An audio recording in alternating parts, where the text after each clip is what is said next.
बाहर का व्यू, बाहर से भी अगर देखें तो ये सब तो दिख रहा है कि दवाएं जम गई हैं, लेकिन ये एकदम खाली लग रहे हैं।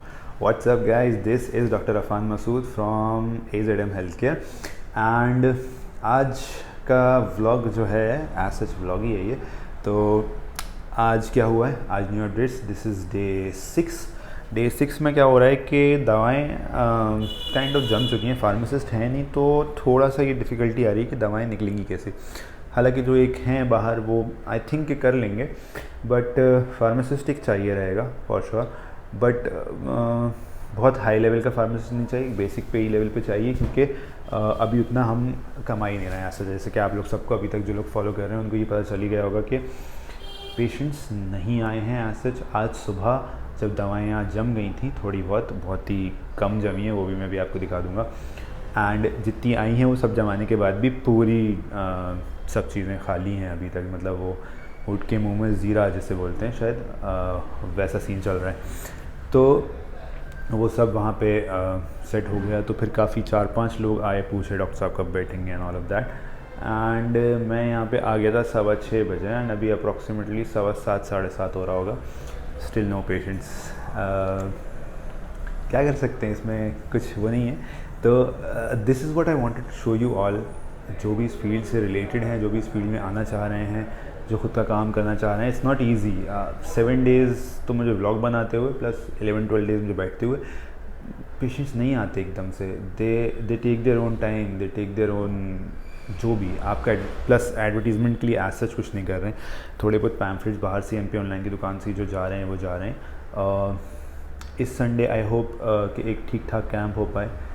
अब सुबह की भी जो जॉब है वो थोड़ी सी डिफ़िकल्ट होने वाली है। वो कैसी होगी, क्या होगा, उसमें हो सकता है कि नाइट ड्यूटीज़ भी लगने लगें शायद, जहाँ पे काम करने वाले हैं वहाँ पे, तो मतलब कर रहे हैं तो वहाँ पे, तो वो सब भी थोड़ा सा देखना पड़ेगा। At the same time Sundays कैसे रहते हैं, क्या कर पाते हैं, ये सब से मैं आपको अपडेटेड रखूँगा। तो आज 6th डे है और वहाँ का एक बार आपको थोड़ा सा दिखा देता हूँ कि एज सच दवाएँ आने के बावजूद कितनी भर पाई हैं, ज़्यादा नहीं भर पाए हैं। तो ये हो गई बात कि क्या रहा, कैसे रहा। तो अपडेट है काइंड ऑफ कि आप लोग अगर फॉलो कर रहे हैं तो आप देखते रहिए। More over I am not inclined कि आप लोग देखें नहीं देखें। This is kind of a documentation for my own research and what not. क्योंकि मैं मतलब व्हाट नॉट क्यों बोल रहा हूँ, रिसर्च ही है मेनली कि कितना टाइम लगता है, क्या होता है। कई बार ऐसा होता है कि जैसे इससे पहले भी एक आध बार कहीं पे बैठे तो 1 महीने बाद बोर हो गए थे। तो kind of this all of this what I am doing, vlogs post करना एंड ऑल ऑफ दैट। कहीं शायद आगे टाइम में जाके इसको पीछे पलट के देखूं तो शायद अच्छा लगे, हो सकता है बुरा भी लगे, हो सकता है सीखने को मिले। तो एक चीज़ तो ये हो गई। दूसरी चीज़ ये कि काइंड ऑफ डॉक्यूमेंट हो रहा है हर चीज़, काइंड ऑफ क्या डॉक्यूमेंट ही हो रहा है हर चीज़, क्या कैसे हुआ कैसे हुआ। अच्छा, दूसरी चीज़ कैसे हुआ सब डॉक्यूमेंट हो रहा है। यस, अभी उसके आगे बात करेंगे। फिर डॉक्यूमेंटेशन के अलावा एक मोटिवेशन रहता है। जब आप रेगुलरली वीडियोस पोस्ट करने लगते हो ना तो एक मोटिवेशन रहता है, रोज़ यहाँ पे आना बैठना।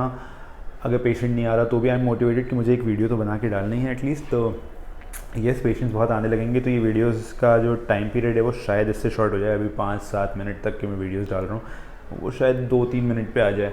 बट एनी हाउ, आप लोग कनेक्टेड रहिएगा, आप लोग सजेशंस देते रहिएगा।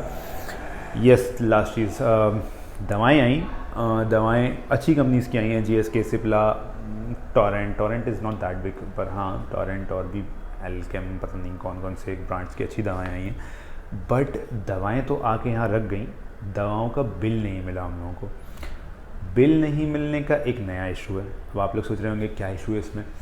मान लीजिए कि मुझे एक दवा 100 रुपीज़ की MRP वाली मिली है, उस पर 10% मार्जिन है, 20% मार्जिन है मैक्स। 20% का ही होता है यूजुअली मार्जिन, जो मैक्स टू मैक्स जो ठीक कंपनीज़ हैं उनका।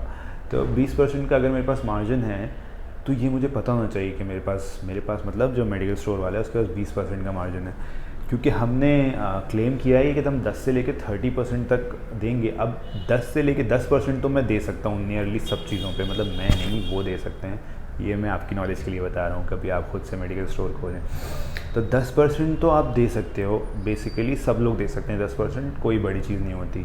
5-10% इज़ फीजिबल, दे सकते हो आप। लेकिन 5-10% 50 रुपये की चीज़ पे इज़ ऑफ नो यूज़। क्या 55 रुपये की चीज़ आपने 50 में दे दी, किसको मतलब क्या ही फ़र्क पड़ रहा है उससे ऑब्वियसली। तो हाँ, तो मैं ये बता रहा था कि उन्होंने बिल नहीं दिया है, तो मुझे पता ही नहीं है कि मुझे ये दवा कितने की पड़ी है। एमआरपी उस पर लिखी हुई है 100 रुपये, लेकिन वो दवा मुझे कितने की पड़ी है, मुझे 88 की पड़ी है, मुझे 89 की पड़ी है। मैं 90 में दे सकता हूँ, या मुझे हो सकता है 93 की पड़ी हो, मैं 90 में दे दिया।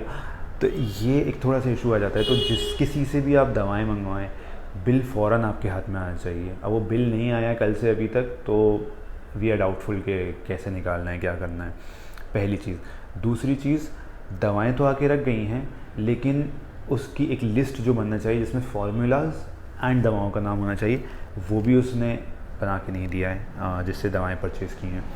उससे बोला कि भैया ये बना के दो, जो भी है इसको करो, तो ही सेट के सर इसमें 2-3 दिन का टाइम लगेगा।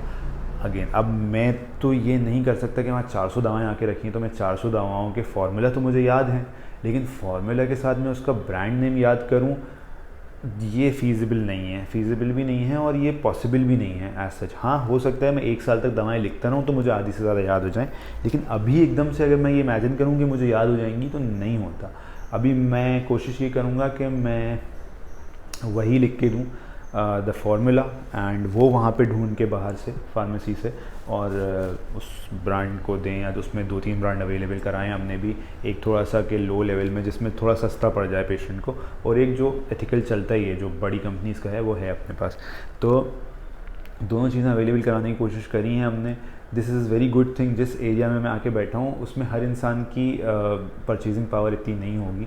वो सबकी यहाँ पे आदत क्या है, जो ये भी एक नई चीज़ पता चली, सबकी यहाँ पे आदत क्या है कि हर इंसान ये करता है कि डॉक्टर के पास जाता है, वो उनको हाथ में या पुड़िया में दवा निकाल के देते हैं। मतलब allopathy, not homeopathy and all of that. Allopathy की जैसे पैरासीटामोल की दवाएं पत्ते में से निकालेंगे, पुड़िया में डाल के देंगे, और उनसे फ़ीस के तौर पे दवा प्लस फ़ीस वो ले लेते हैं। तो जैसे पेशेंट अभी ये कॉम्प्रिहेंड नहीं कर पाएगा या इसके साथ मैच करके नहीं चल पाएगा, मुझे ऐसा लग रहा है हमारे यहाँ, कि मैं 100 रुपये या 200 रुपये कंसल्टेशन फ़ीस लूँ और उसके बाद फिर मैं उसको दवा दूँ। तो ये भी एक थोड़ा सा बैरियर रहेगा इधर डेवलप करने के लिए। तो ये सब बातें मैं आपको इसलिए बता रहा हूँ ताकि this will help you set up clinic. जब भी आप लोग करें तो ये आपके लिए काफ़ी आसान चीज़ हो जाएगी जब आप यहाँ से पूरा देख के गए होंगे। तो ये सब परेशानियाँ आ रही हैं रेगुलर बेसिस पे, ये मैं आपको बता रहा हूँ। This was day 6। This is doctor Arfan Masood, I am going. एक बार लुक ले लिए, बहुत ही बकवास बात होगी। एक बार आप लोग वहाँ देख लो, मैं आपको दिखा देता हूँ कि किस तरह से कितना सेटअप हुआ है दवाओं का। बहुत ही खाली लग रहा है दवाओं का स्टोर। लेट्स को जल्दी से आपको दिखाते हैं। इस तरह से ये जो बाहर का है ये तो काइंड ऑफ काफ़ी कुछ हो गया है, बट अगर आप इधर देखें तो ये पूरा खाली लग रहा है। ये पूरा अभी काइंड ऑफ खाली ही है। अगर इसको शायद एक उसमें जमा दिया जाए तो शायद इतना ना लगे। बाहर का व्यू, बाहर से भी अगर देखें तो ये सब तो दिख रहा है कि दवाएं जम गई हैं, लेकिन ये एकदम खाली लग रहे हैं। ठीक है, तो इसको एक बार समझते हैं। जितना भी इधर जमाया है इसको यहाँ जमाएंगे शायद तो ज़्यादा अच्छा दिखेगा। हाँ, आई थिंक इनको इस दोनों में जाना चाहिए। एट देख लिया होगा आपने बाहर का सब कुछ। Doctor Arfan Masood signing out. Stay connected, do tell your health care workers या हेल्थ केयर से रिलेटेड जो लोग भी हैं इस चैनल को ज्वाइन करने के लिए, अगर वो लोग कुछ इस टाइप का सोच रहे हो। नहीं भी जुड़ेंगे तो कोई प्रॉब्लम नहीं है, this is for my own development. Take care, bye bye.